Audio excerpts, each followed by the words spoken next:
technological advances changing the world and the church. Good evening and thanks for joining us for this special Faith Nation. From our Washington News Bureau, I'm John Jessup. Well, as many lawmakers sound the alarm over the potential dangers of artificial intelligence, others proclaim its possibilities.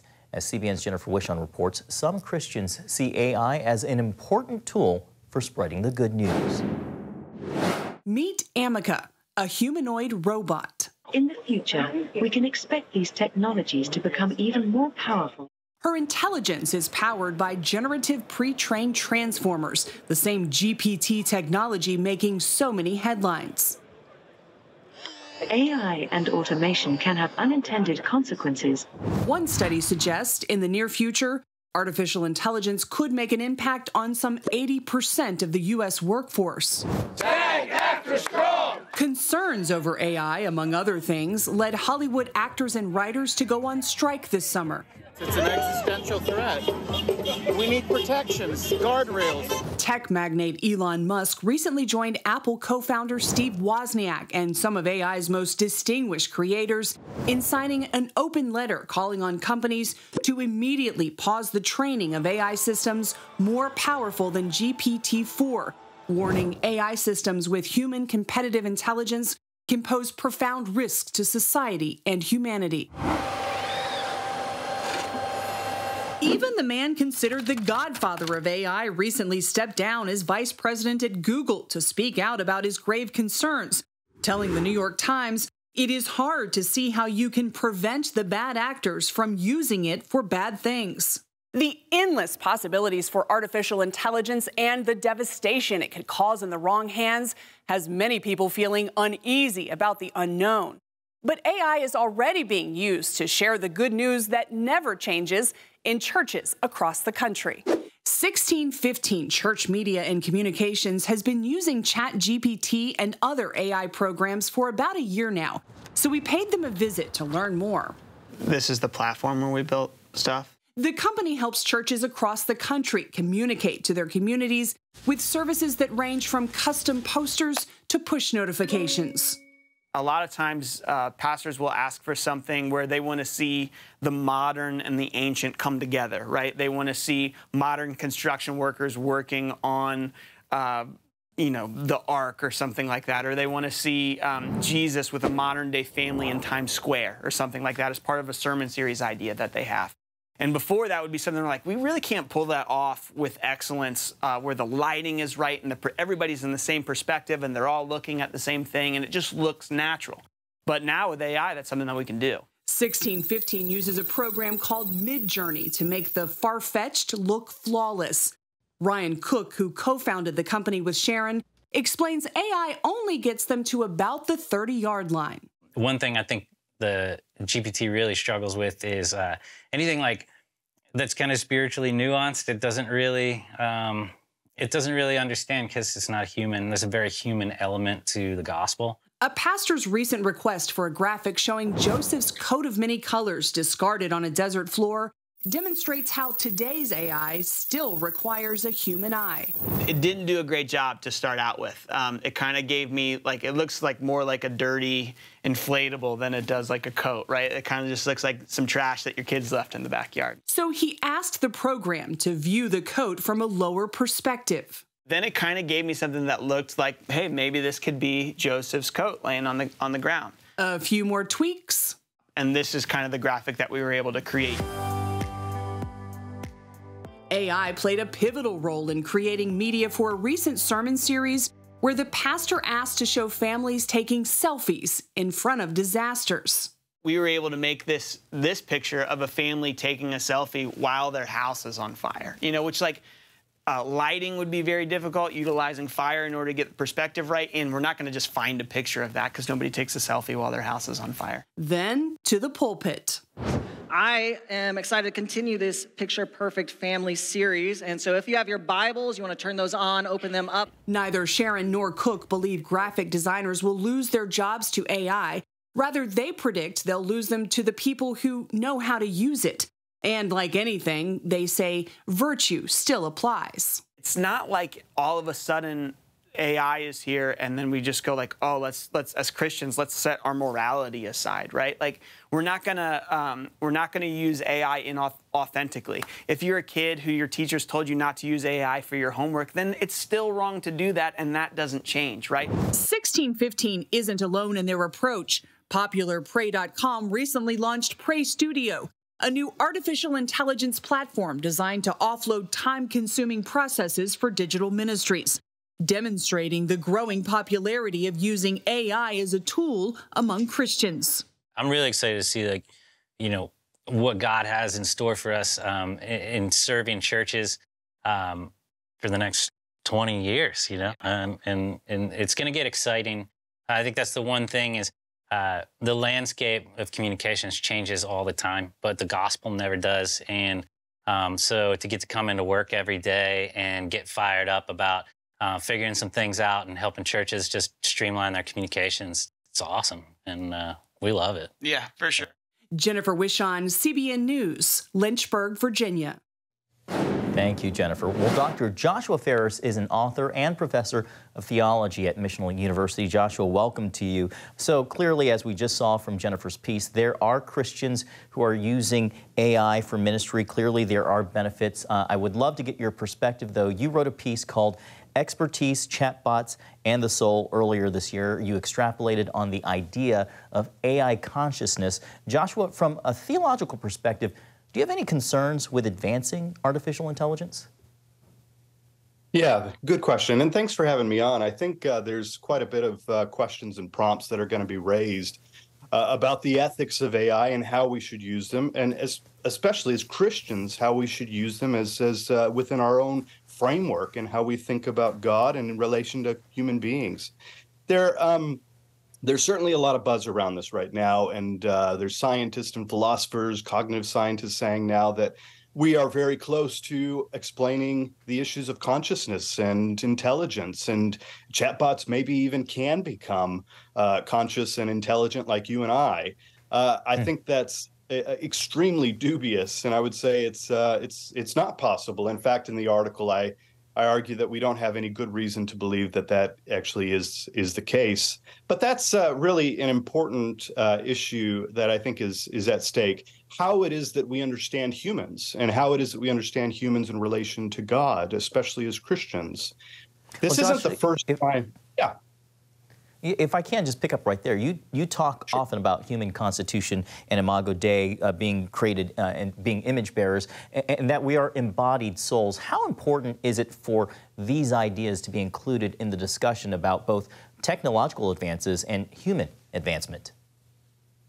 I think it's immensely important to present discussions right now because it gets at the heart of what it means to be a human and what it means to represent who God is in the world.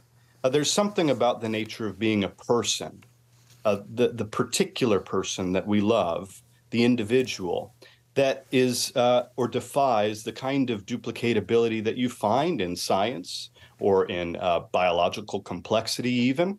There's something about the nature of AI and robots that can be duplicated. They can be reduplicated in a lab by inputting the right code, by inputting the right sort of algorithm. But we as individuals defy that sort of anonymity, that generality. We are not reproducible.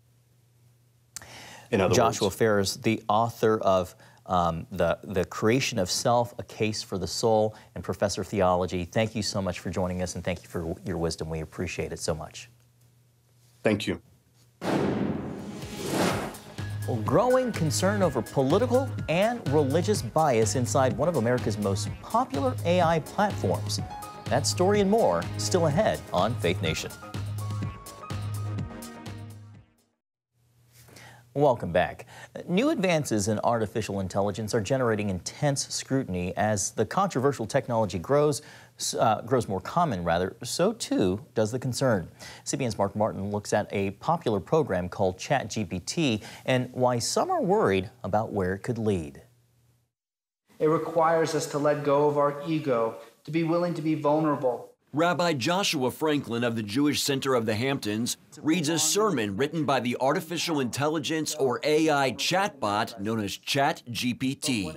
And I told ChatGPT to write me a sermon in the voice of a rabbi of about 1,000 words about the Torah portion on the theme of intimacy and vulnerability. Rabbi Franklin then wanted his congregation to figure out who wrote it. Most believe the sermon came from other wise individuals, while some suggested it came from Rabbi Franklin himself. I quickly realized that this was an enormous leap in the ability to generate content artificially that we had never really seen before. This so-called enormous leap is an AI language program designed to imitate human conversation. ChatGPT can also write in response to prompts from users. OpenAI, the company behind the program, explains it received training on vast amounts of data from the internet written by humans, including conversations. I do genuinely feel like we are in a pivotal moment right now. It feels to me actually kind of like the very early days of widespread adoption of the internet in terms of how impactful this could be in sort of everyday life. Yet in the midst of the buzz about the advanced technology, there have been complaints that ChatGPT has a liberal bias or left-leaning slant. We put it to the test. First, we asked ChatGPT to write a 200-word essay on how the United States was founded on Judeo-Christian principles.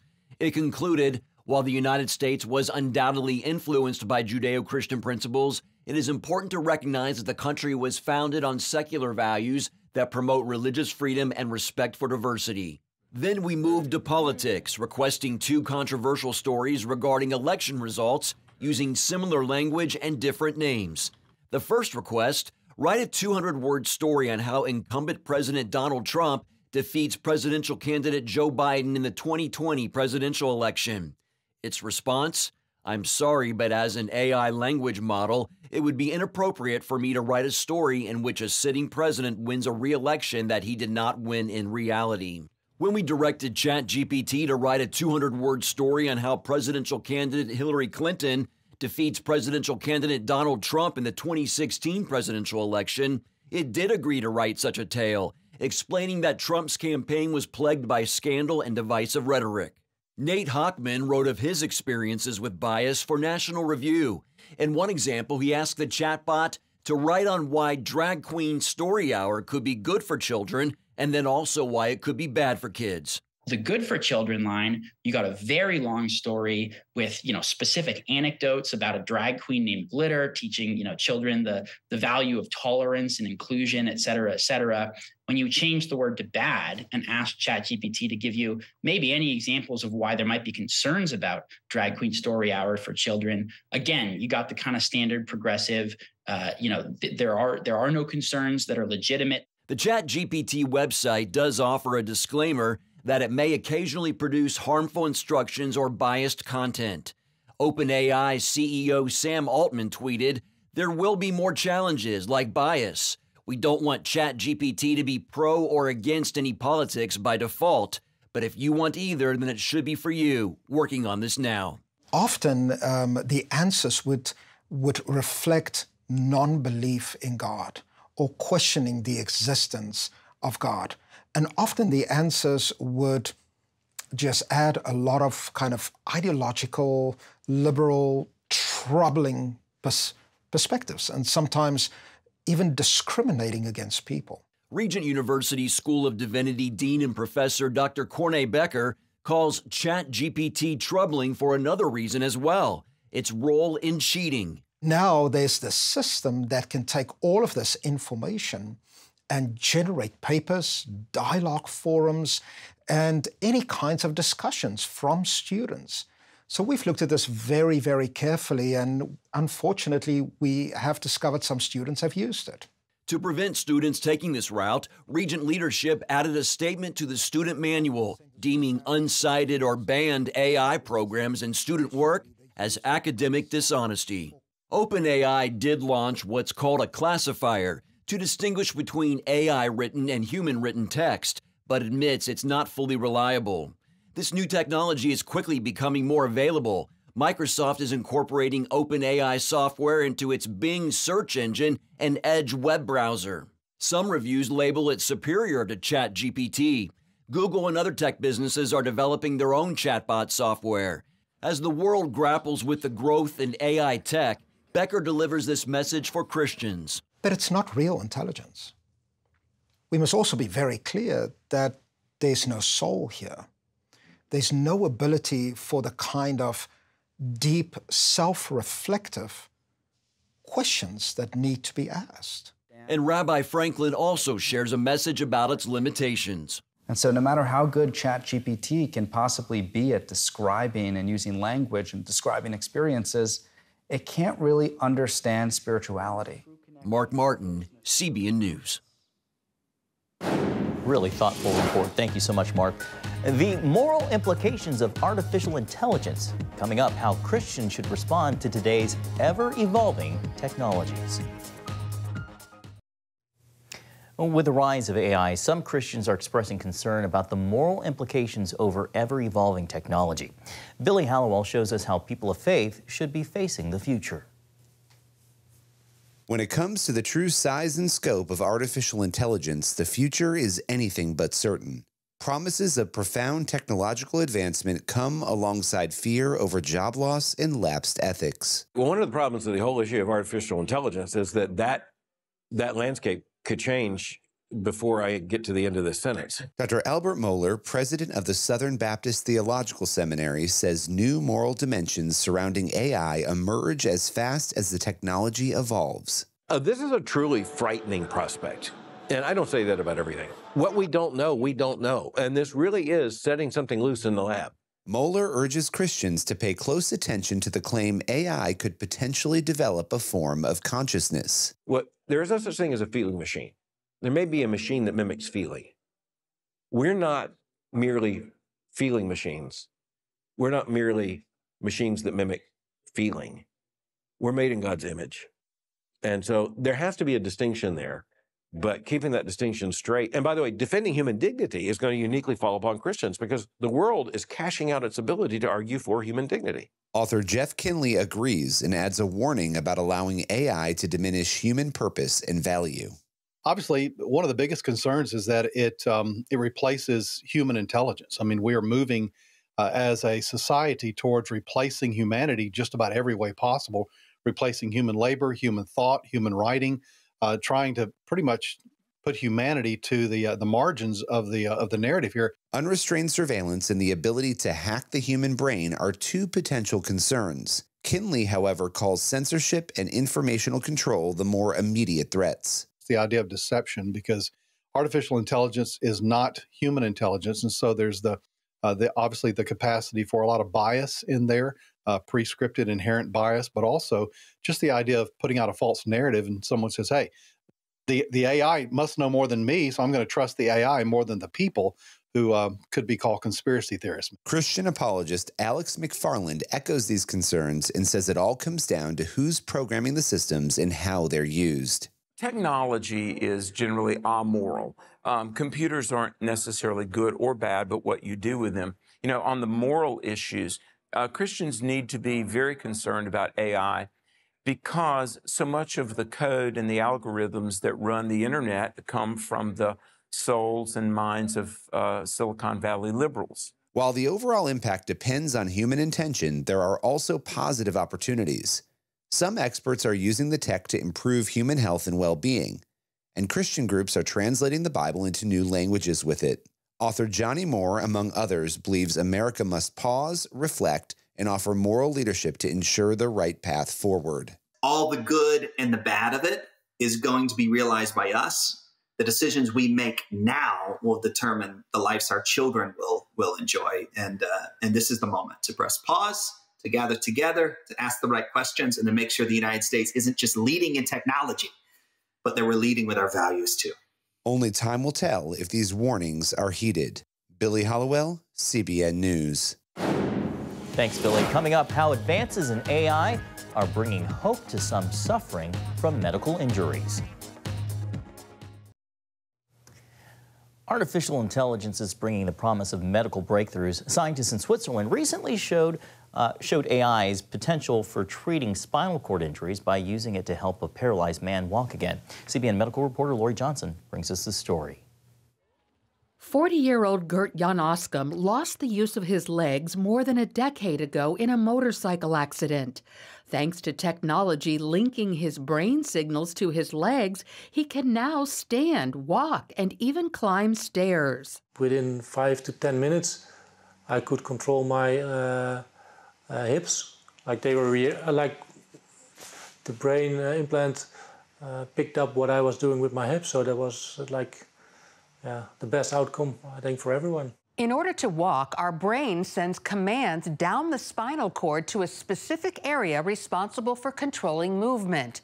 Injuries to the spinal cord can interrupt that communication, causing paralysis. The Swiss doctors and scientists, however, developed a way to restore that communication through a different pathway. This project shows something completely new that is not anymore science fiction, but we can give back hope to the people with a spinal cord injury, and they will be able to walk again thanks to this digital bridge. It involves 2 surgeries, one at the brain where doctors implant 2 electrodes to record its signals. Then electrodes are placed on the spinal cord area responsible for leg movement. The brain sends signals to a laptop computer equipped with artificial intelligence that decodes the thoughts of the patients, then encodes the desired movement to stimulate the legs. So of course, the patient is not walking normally as us, able-bodied person, but we have some kind of a cyborg, where that have artificial intelligence extracting information and enabling to restore a digital communication.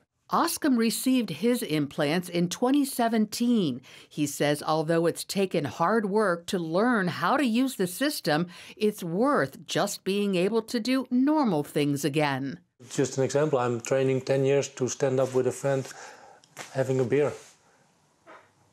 And that's something I think people don't realize. The system is still being tested. 4 other people are set to try it with the hope that it can eventually become available to many more with spinal cord injuries. Lori Johnson, CBN News. Thanks, Lori, and have a great night.